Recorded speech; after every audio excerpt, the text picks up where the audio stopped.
Good afternoon, everyone. By now, skip the introductions so you know who I am. I want to give you the rest of the history that I didn't give you this morning.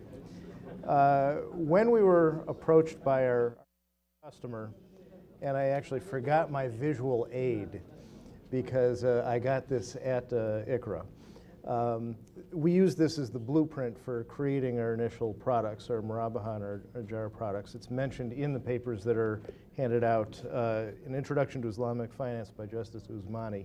Good recommended reading for an introduction. The customer that originally approached us, who had financing from the United Bank of Kuwait, and Abdul Qadir Thomas, who you saw earlier, was the loan officer who did the transaction for the United Bank of Kuwait. We originally looked to say, okay, well, I got a product now, it seems to be working for them, why don't we just use their product? This is before I joined the bank, finishing my career as an intellectual property lawyer, and I looked at that and said, no, we can't use somebody else's product, we got to create our own. But we also started studying as to what makes a good product.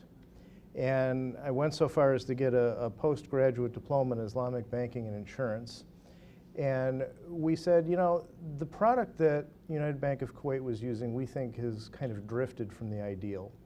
So we created our own Ajara that was trying to sort of fix the mistakes that we thought were there. As I said, the reason why we went off on quite a big tangent into our Murabaha product is due to tax issues. If you are a nonprofit religious foundation, then you probably don't pay real estate taxes on the property you own. With a Murabaha transaction, the bank owns the property, but it owns it briefly. With an Ajara transaction, we own the property for the duration of the financing. Well, if we're financing a nonprofit and the nonprofit doesn't own the property, then does that mean that there is no real estate tax exemption that applies? That's why we diverted away from Ajara. We have since found solutions to that problem. But as a result, creating the Murabaha product, we found that that worked very well for houses, as I mentioned this morning. The Ajara transaction we have used for residential home finance on occasion, but it is a more difficult product for us to use. Let's take a step back and look at what the product really is. Technically, it's an Ajara wa Iktina, a sale with lease. The focus is really the purchase commitment. The customer is going to buy the property from us at cost. So the Murabaha, buy for 100, sell for 150. With an Ajara, we buy for 100, we sell for 100. But we keep title to the property.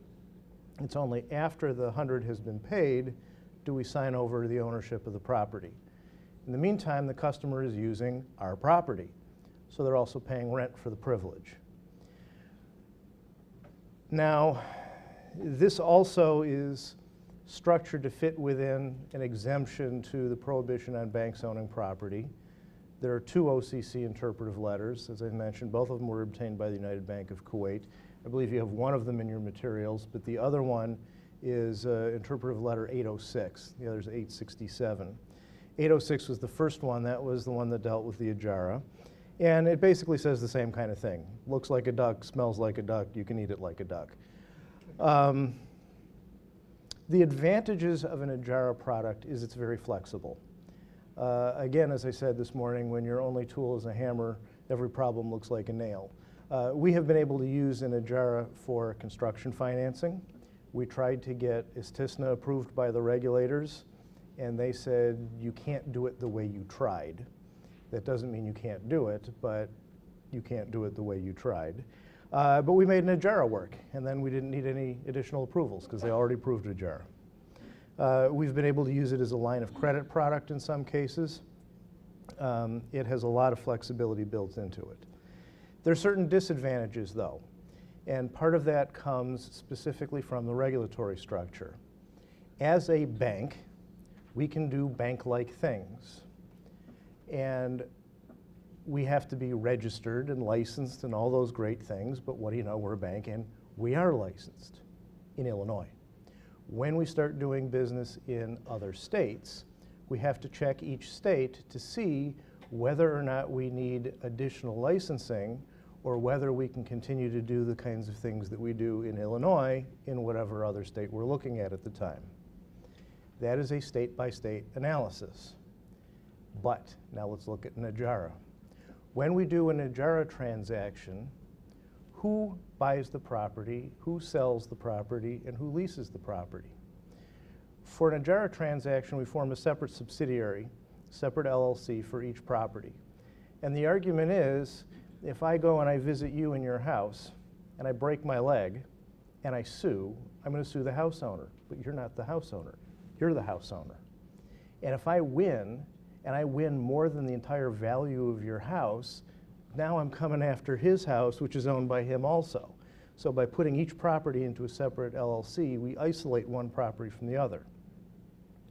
But now, the landlord and the seller of the property is not the bank, it's the LLC. Which means, does the LLC need to be licensed as a bank for each and every Amja transaction we do? Again, that's a state-by-state analysis. But that's why we only offer Amja in a few states. We typically use it more for commercial financing than we do for residential. And the other reason is because with the use of the LLC, the COBM, the cost of being Muslim, is higher with an Amja than it is with a Murabaha. With a Murabaha transaction, the additional costs caused by the structure is about $300, $350, regardless of whether it's a $50,000 transaction or a $4 million transaction. You're talking about a $350 price differential. With an LLC involved, you've just tripled that. And it is surprising the number of people who are going to make the most expensive purchase they will ever make who are going to fight over $300. We'll just move on from that one. Now, what makes an Amja contract proper? It is a sale of a property. It has to be a proper sale. We talked about that this morning. It has to involve the transfer of an agreed upon asset for a period of time at an agreed price, defined asset. Now, the lessor must retain ownership. That's the LLC. We do that. Property must have some value, kind of simple stuff here. The leased property must not be consumable through normal use of the property. I can't rent you my lunch. I'm not going to get it back in any form that I'd really like to see it in. The period of the lease must be clearly defined. The use of the leased asset must be within an agreed scope of the use of the asset. You know, I can't lease you a home and now you're running a business out of it. That's a violation of the lease terms. The lessee must compensate the lessor for damage caused by misuse or negligence. Coming right out of the checklist in here. Any question? Look it up. The lessor must retain the risk of loss, though, for anything that is outside of the control of the lessee. If you are using the house and you're smoking in bed and you burn down the house, that's your problem. If it gets hit by lightning and it burns down, that's my problem. Now, the rental rate has to be defined at the beginning of the term of the lease, but it can change throughout the lease as long as the mechanism by which it changes is agreed ahead of time. So you can tie the rate of rental to an index. You can say your rent is prime +1. You can say your rental rate is LIBOR +2. You can say it's the equity REIT dividend yield +2. You can have a non-interest based rate by which you calculate the rent. It just has to be agreed in advance, and it has to be outside the control of the landlord. So I can't say, next year we're changing your rent. Now, the lease can begin at any time after the property is actually or constructively delivered to the lessee, regardless of whether it's actually used. But just as you can't sell what you don't own, you can't lease what you don't own also. So you have to own it before the lease is scheduled to begin. Now, the lease terminates by necessity at the point where the property can't be used anymore. If it's irreparably destroyed, the lease technically comes to an end. Now, if you caused it to be irreparably destroyed, then you may owe me damages as a result of your negligence, but at least the lease at that point has terminated. Now, there are certain costs of ownership. The costs of ownership have to be paid by the owner, but you can factor those costs into the rent. There was a question that was raised this morning, and this is exactly the answer here. So for instance, the landlord is required to pay the taxes on it. Okay, that's what we do. We pay the taxes on an Amja transaction. But we can charge the tenant as rent for the amount that we pay out on taxes. And think about this. This is what you do with a conventional lease anyway. If you are paying rent to a landlord, how did the landlord come up with the amount of your rent? Well, it's going to come from a number of factors. What is the common area maintenance cost to the landlord? What is the insurance cost to the landlord? What are the taxes being paid by the landlord? How much does the landlord pay on his or her interest-bearing loan through which he bought the building? That's going to be factored into your rent also. In the case of an Amja transaction, we divide it out. You know, we want to provide clarity as to what is coming from where. So we have different components of rent. We have one component of rent, which is our profit. That is the A component rent. We have the B component rent, and the B component rent consists of the items that are changing on a more regular basis. So we may say your A component rent is fixed for 20 years. We may say your A component rent is fixed for 5 years. Your B component rent is going to change every year. And that's where we're going to cover the taxes and the insurance that we are going to pay, but we're going to charge you as rent those costs. Now, there is some concern over whether an end-of-lease transfer can be by gift, a unilateral, a bilateral promise. That was discussed earlier today. The regulators pretty much want a committed disposal plan. You know, they prefer a bilateral agreement. Unfortunately, I don't remember all of the back and forth to give you a better answer than that. But this has been a fairly carefully negotiated provision of our contracts. Now, I have a few minutes left, so let's talk about some of the practical application issues. Now, one of the items, as I said, is you can have rent tied to an index, and that index can change. And often that index is an interest-based index. And some people say, how can you have a rent of prime plus 1 when prime is an interest-based index? Well, I could also have it tied to pork bellies, and I could say it's the pork belly future contract plus 2. But would you be under any illusion that somehow you are consuming pork if that's the index that I am using by which to charge you your rent? Well, no, you are charging a cost for use of the property. It's just the index that I'm using. Same answer if I'm tying this to LIBOR. Because some people raised the concern, I went to an Islamic finance conference. They said, oh, isn't this terrible? I came back and said, okay, now I got a project. So I worked on coming up with a non-interest-based index. And we did some modeling, and we did some analysis, and we came up with an alternative, and we said, isn't this great? Don't you want this? And no one wanted this. All of the customers' concerns were, how do I know I'm getting a good deal? How do I know if this is fair? How do I know what to expect in the future? Well, if it's tied to an index, you never know what it's like in the future.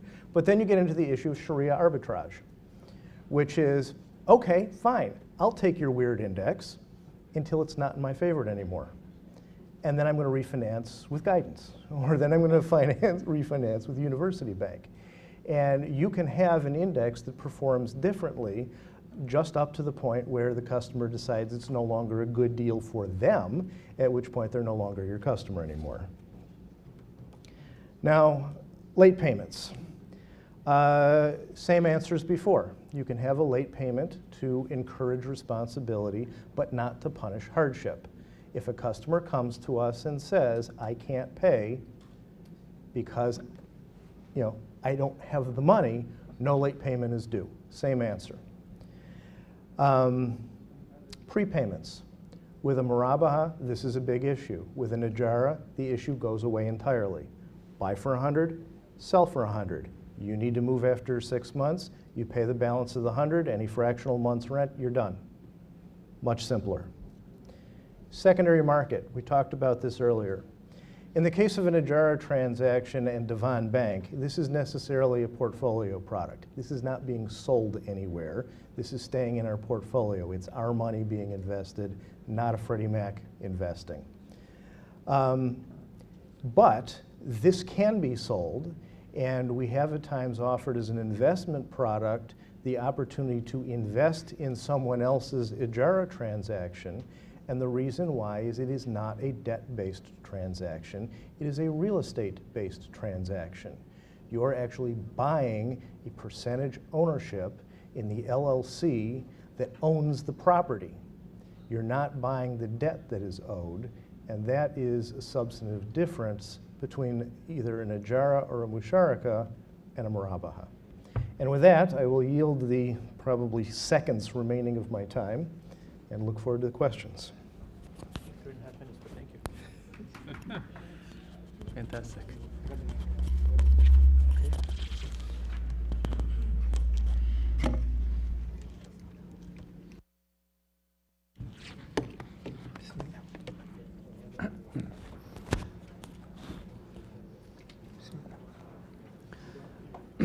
بسم الله الرحمن الرحيم الحمد لله والصلاة والسلام على نبينا محمد وأشهد أن لا إله إلا الله وحده لا شريك له وأشهد أن محمدا عبده ورسوله أما بعد. First of all, let me make reference to the interpretive letters of the OCC, because I think it's very important for anyone who is interested in this topic. So the Office of the Controller, the Comptroller of the Currency, this is basically one of the main bank regulators, and banks don't put out new products, and they're not free to kind of put out any product that they want. They need to have some approval for the product, and once there is approval, they can kind of work from there. So in the Murabaha article, I put the entire letter as an appendix, and it kind of shows you like some of the philosophy and some of the theory behind it. There is another interpretive letter from the OCC concerning ijara as well. It's much longer. It's about 18 pages. But there are some issues of that original ijara, which is described in that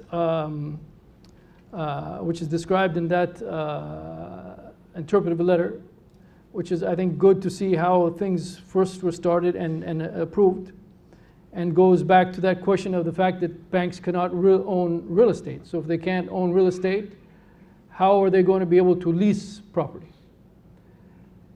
The United Bank of Kuwait had another approach. There basically is, okay, we're only owning it in name, really.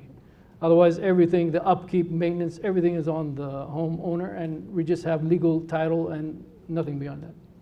But here in this model, looks like you create an LLC. So when you create the LLC, now this is no longer a bank, or did you say in some states has to? It's a state-by-state analysis. Okay, so do you have any where it's required to be like a bank, or in any states? Or in some states, it's exempt from additional regulation. Okay. So by creating the LLC, at least in some states, the LLC actually owns property. So you've now removed this big issue with respect to the bank and the bank owning property, and therefore being able actually to lease it, Because if you don't own it, you can't lease it. And if a bank can't own property, and then obviously from a Sharia point of view, they're not, if they don't really own it, they're not going to be able to lease it. So this LLC was an important, I think, step, inshallah, in removing that very problematic issue that you see in the original interpretive letter. So once again, my job is to go over, review two of the articles that you have. One is by, again, Dr. Ma'an al-Quda in his paper on Islamic mortgage companies in the US.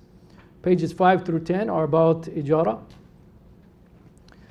And then Dr. Salah al-Sawi has a separate paper, questions about ijara of Divan Bank.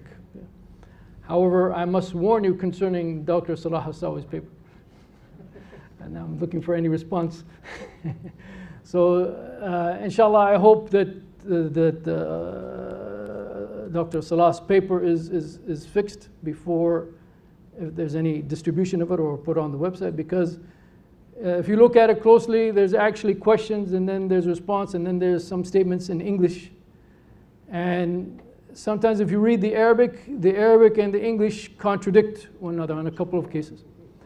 Because the English is actually, this was put to Sheikh Salah from Ma'an al-Quda, and so some of his comments stayed in there. So sometimes when they differed, those comments are still in there. So you kind of have to ignore the English when you're reading Dr. Salah's paper about Ijara and Divan Bank. Ignore the English, and inshallah you'll get Dr. Salah's.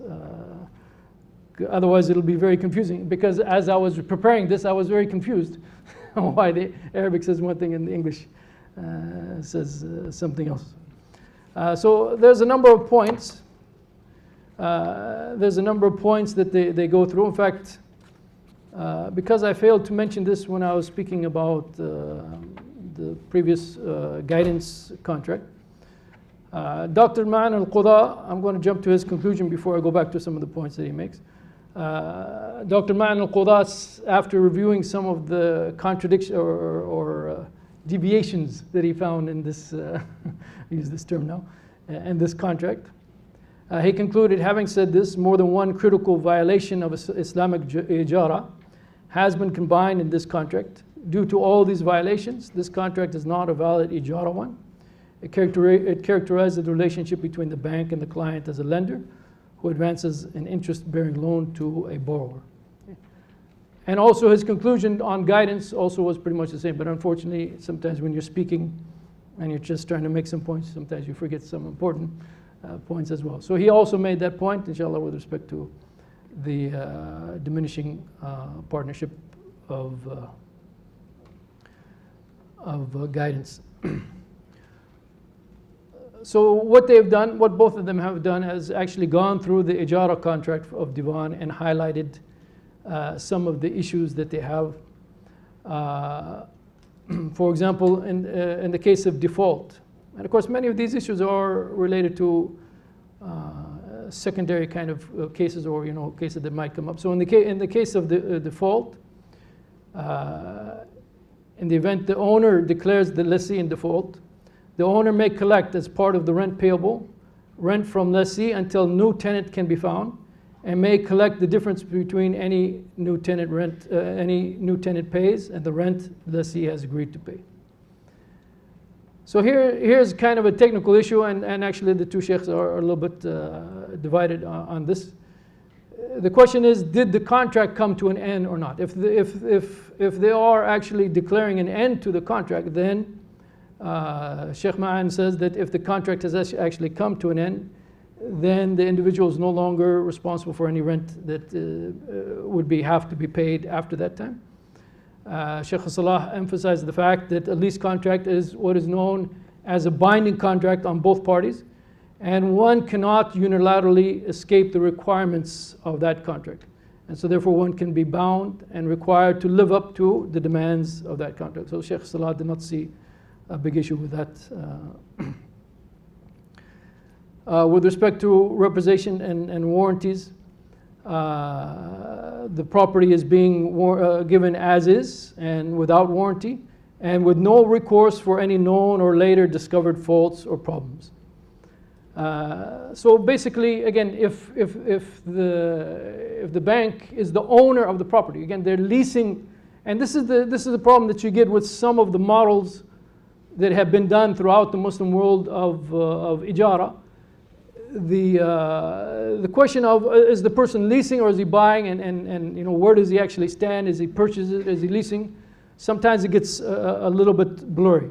So if the bank is leasing the property, that means that the bank is the owner of the property and is simply leasing the property to someone else. So many of you are renting.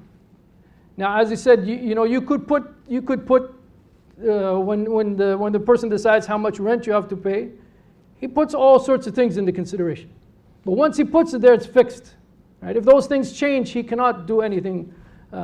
He cannot do anything about it. So the burden is on the owner to take care of many things, typically in the Sharia, and these are some of the points that both Dr. Ma'in and Sheikh Salah have noticed. So, for example, fixing, as Dr. Ma'in notes, that fixing faults or problems discovered later is the responsibility of the lessor. It's the responsibility of the person who still owns the property and is simply leasing the property to. Yeah. Oh, was that for me?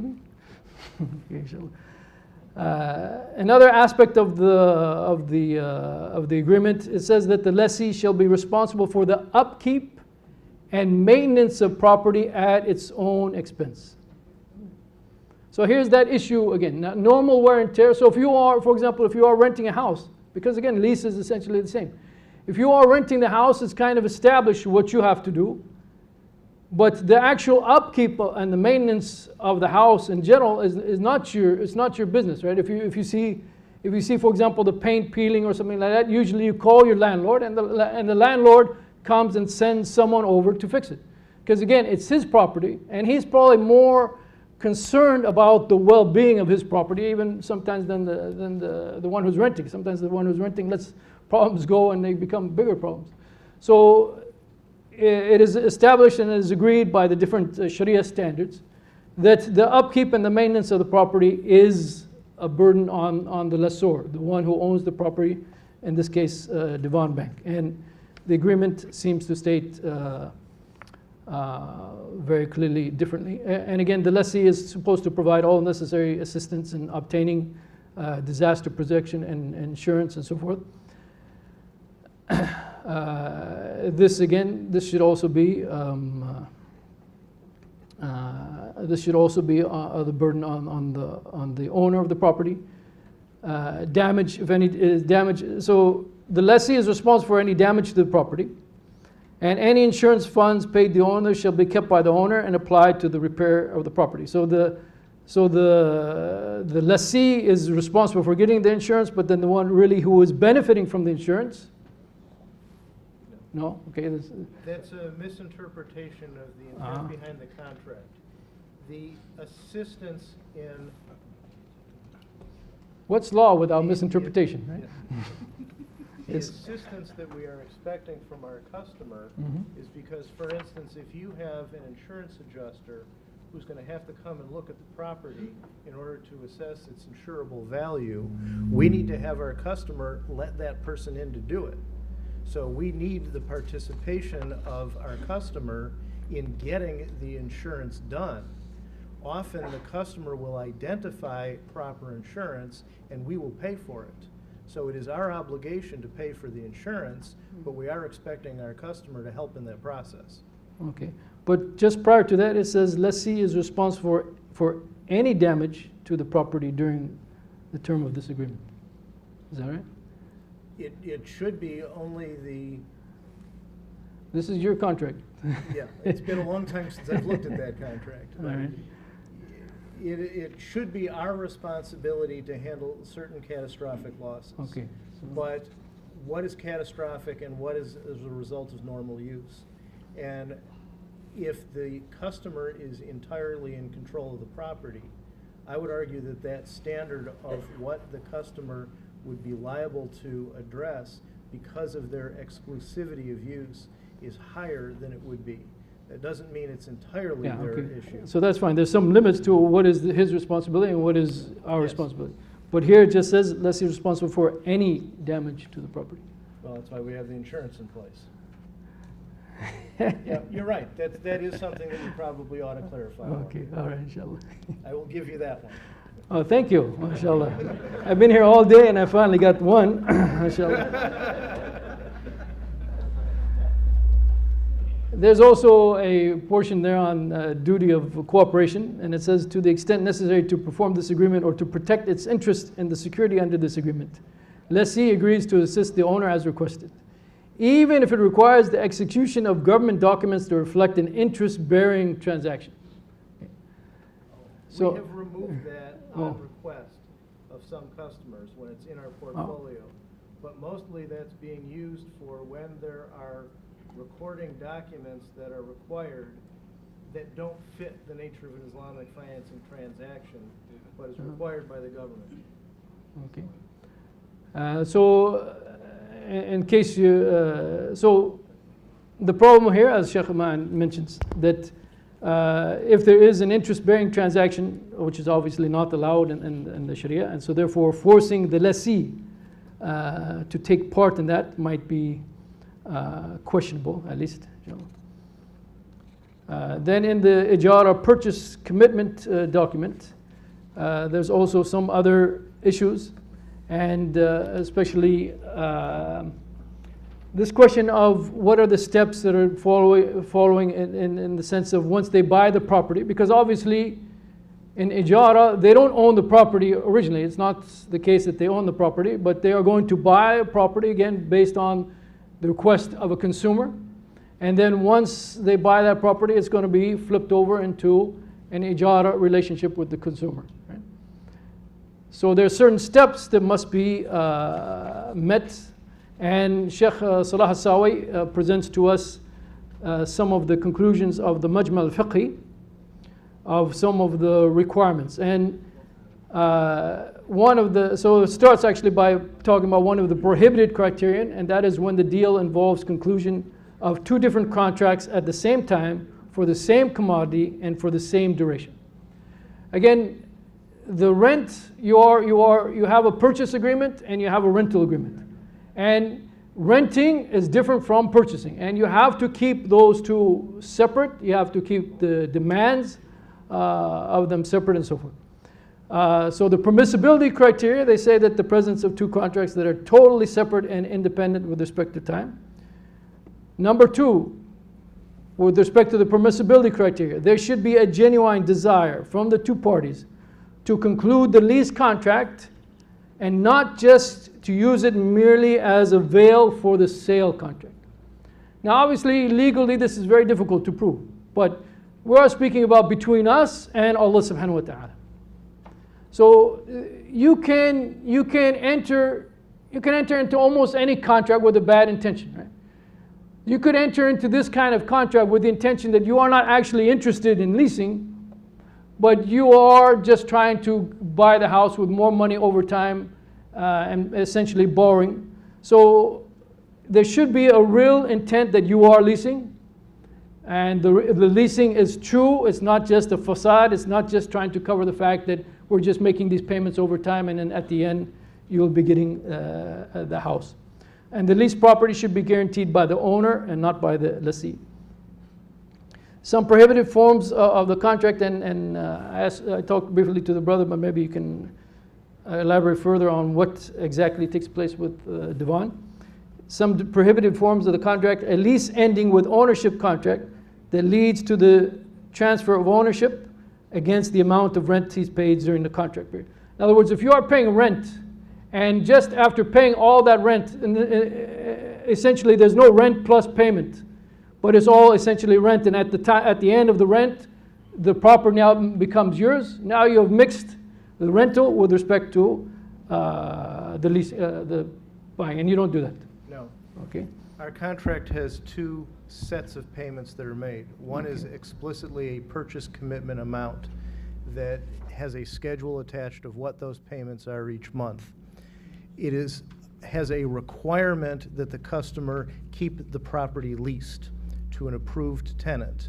the customer is defined as an approved tenant. So the lease that an approved tenant will enter into is part of the purchase contract, and it says this is the form that you're going to use. The lease payment amounts adjust based on how much has been paid on the purchase commitment. I know my time is just about up, so I will give you one last point from Dr. Mahan, and that is regarding default. Default, it says, at its option, the seller may sell the property to a third party and recover from buyer the differences in price obtained, made from the third party, and that which would have been paid by buyer under this commitment. So now the question is, what is meant by what was going to be paid by the buyer? Is it just the principal? Purchase commitment. Just the not purchase lease. commitment. So it's not lease at all. Okay. Correct. So Dr. Mayan says this is a simulation between the sale and lease contract is unacceptable, but I think he and also Salah Sawi, they took it to mean both. So if they are separated, inshallah, that answers that.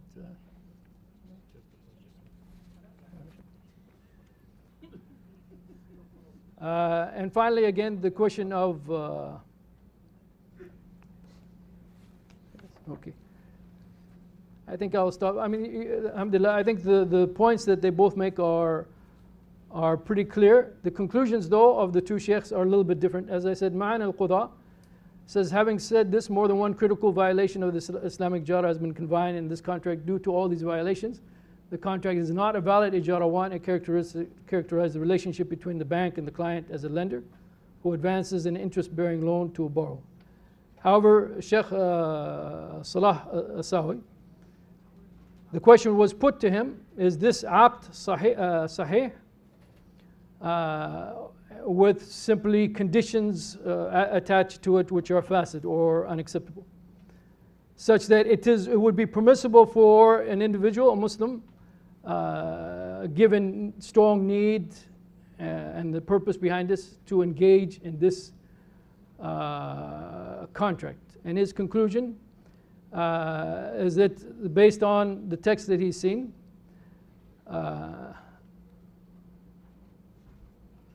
he says that the shurut al-fasida, the conditions that are in this contract, which are unacceptable. He said it's permissible for the one who's dealing in this contract to avoid those conditions, because those conditions, as I said, they are mostly kind of exceptional circumstances. They are not necessarily the norm. They talk about like eminent domain and things like that. So he concludes that these shurut al-fasida, these unacceptable shurut, that the person can actually avoid, does not prevent an individual from entering into this contract, especially given the need for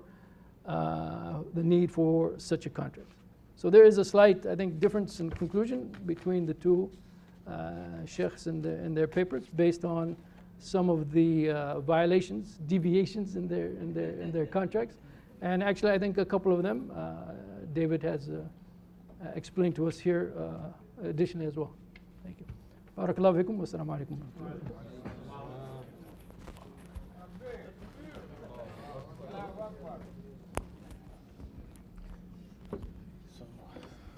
Some Q&A, inshallah.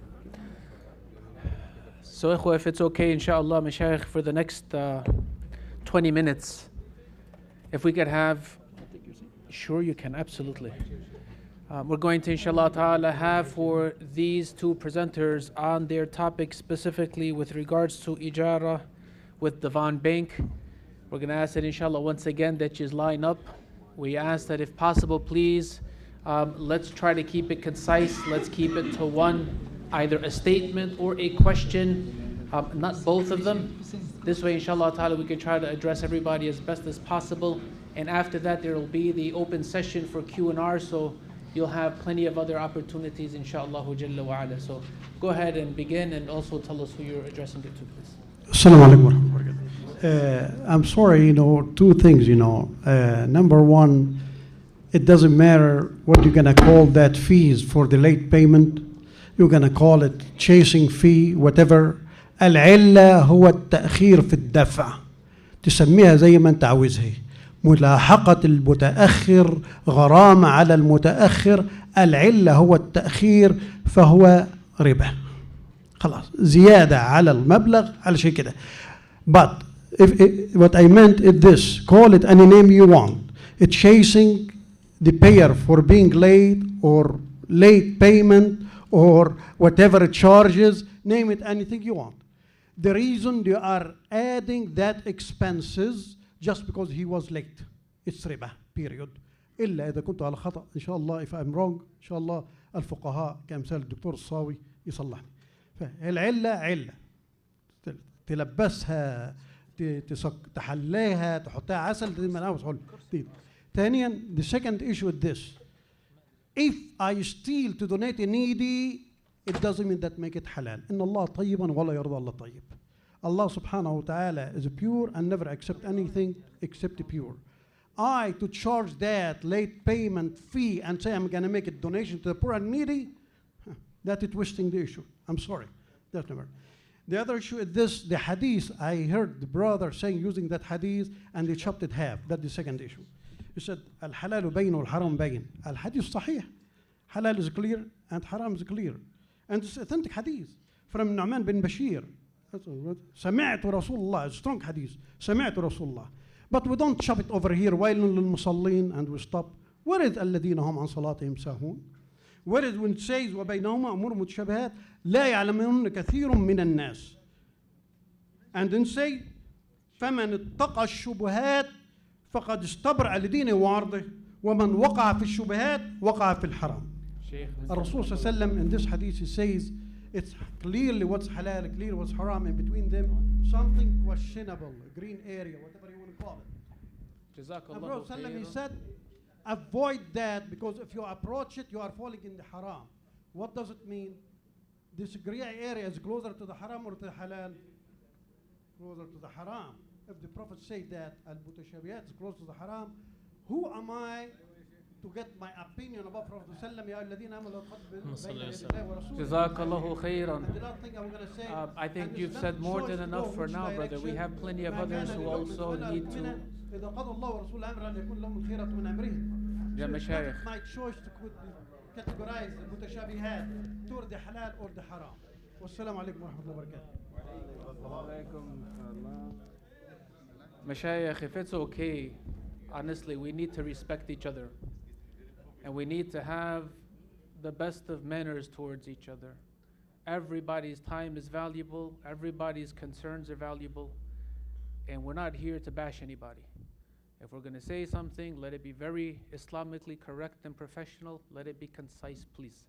We want to all walk away still feeling good about each other in our hearts. And inshallah ta'ala increasing in our iman as well as in our knowledge. So I didn't hear or understand whether there was a question in that. So next. My first question for Mr. Londi, it's more technical. Since the contract is kind of hiding a sale transaction, so the LLC, just let's say this contract is part of the transfer of ownership transaction, and the LLC is deciding for the title of the house until it's transferred.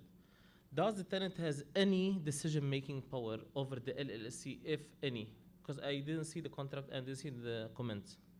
The So LLC is the owner of the property. And does the tenant or the end buyer have any decision power over the LLC decisions throughout the period of the contract? What decision power would you have over your landlord if you were renting? Because at the beginning of the contract, I noticed a comment that it's basically a sales transaction. So this contract is being Well, the used. contract is arranged between the customer and the LLC at the beginning. And those are the terms that are going to govern the transaction for its duration. Things like what is the rental rate, how is the rental rate going to be calculated, what is the overall term, what is the overall price. All of that is going to be worked out at the beginning of the transaction. Okay, thanks. Just a quick question for the shuyukh.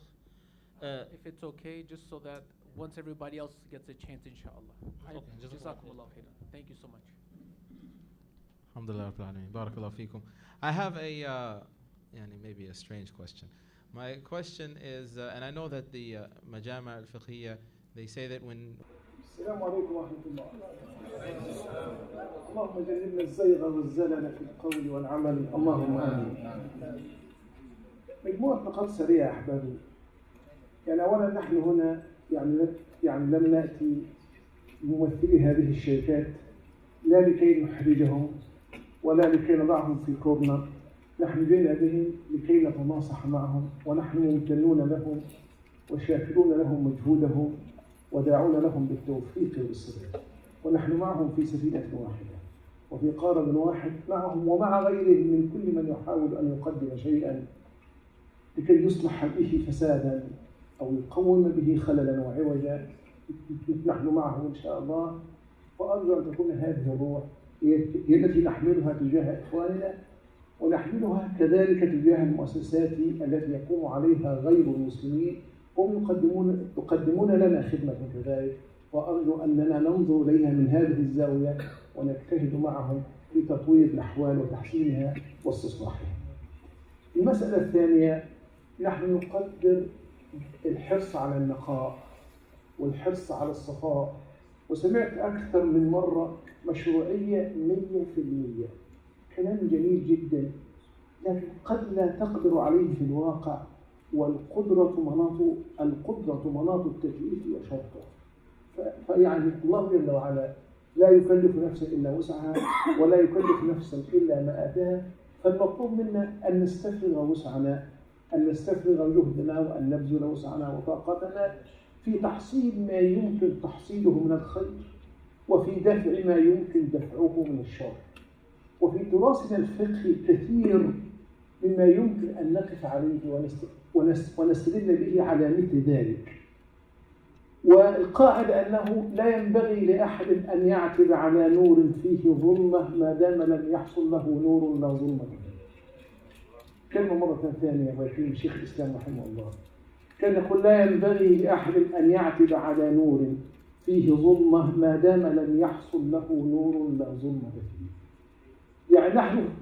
يعني في الجملة نحن نستطيع أن نقول يعني أننا أمام خير فيه دخل، فنحن نجتهد في تقليل هذا الدخل ما استطعنا، في توسيع رقعة الضوء والنور ما استطعنا، لكن في النهاية سوف نتعامل مع الواقع.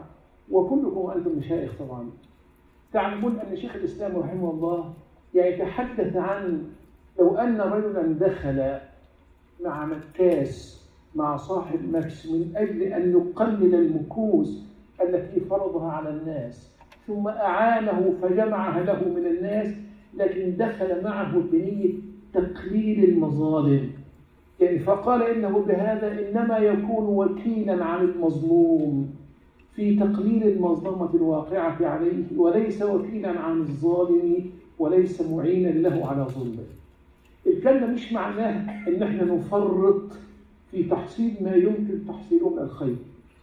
نحن لا بد أن نستفرغ وسعنا وأن نبذل جهدنا ما استطعنا، وأنا عارف إن في النهاية هتصل لحيل سد، سوف تصل في النهاية إلى بعض الفساد الذي لا يمكن إلا أن تقبل به في نهاية المطاف، أو أن تخرج من الساحة والميدان بالكلية.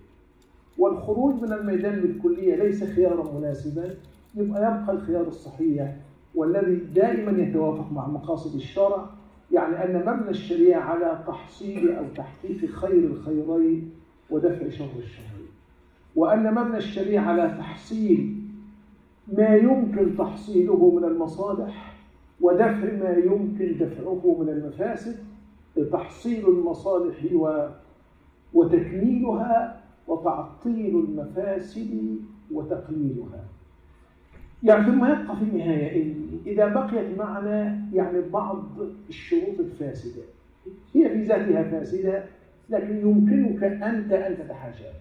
لو تعاملت مع شركة تبيع عقارات وأصرت على أن تضع شرطا في عقدها أن من تأخر عليه أن يدفع غرامة التأخير، يعني نحن لا نعتقد جواز هذا ديانة، لكننا نستطيع أن ندفعه عن أنفسنا عمليا.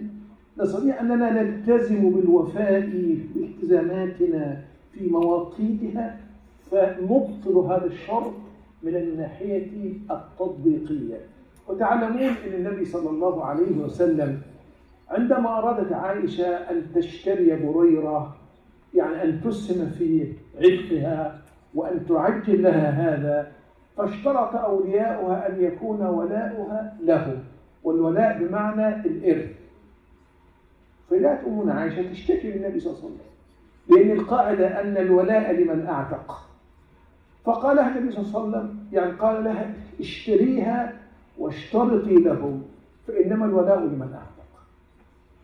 يعني كأنه يقول لها إن هذا الشرط شرط فاسد، يعني سوف تبطله الشريعة وتلغيه، شرط لا اعتبار له ولا صحة به. يعني وإذا وقف به أصحابه لكي يجعلوه عرضة دون تحقيق شيء من الخير أو له شر من الشر، يعني فنحن نقبله نظريا ثم نجتهد في تطبيقه في دفعه وفي تعطيله عمليا. وبهذا الصورة يمكننا أن احنا لا نقيم خصومة بين الشريعة والواقع. يعني بالنسبة لنقطة مسألة الغرامات التأخيرية دائما ربا، القاعدة صحيحة، لكن يعني مما أثبتته هيئة المعايير أنه يمكن أن تفرض زيادة لا ينتفع بها الدائن، إنما تحول إلى جهة خيرية المقصود بها الضغط على المدين لكي لا يتفلت. والناس إذا لم يجدوا ضغطا عليهم ربما يعني يتكاسلون ويفرطون ويحدث جملة من الخلل، لأن الديون التجارية غير الديون المدنية. لأن أي إخلال يبنى عليه سلسلة من إخلالات ربما تنهار بناية كاملة بسبب إخلال واحد صغير. ففي يعني شيء من الفقه في أن يقال لابد أن تكون عندنا وسائل للضغط على المدين غير المعسر، المدين المماطل لي الواجد يحل عرضه وعقوبته. تعلمون أن مطل الغني ظلم يحل عرضه وعقوبته. فإذا واحد متكاسل المال عنده لكنه مفرط مهمل متكاسل، فمن حق المؤسسة أنها تبحث عن وسائل.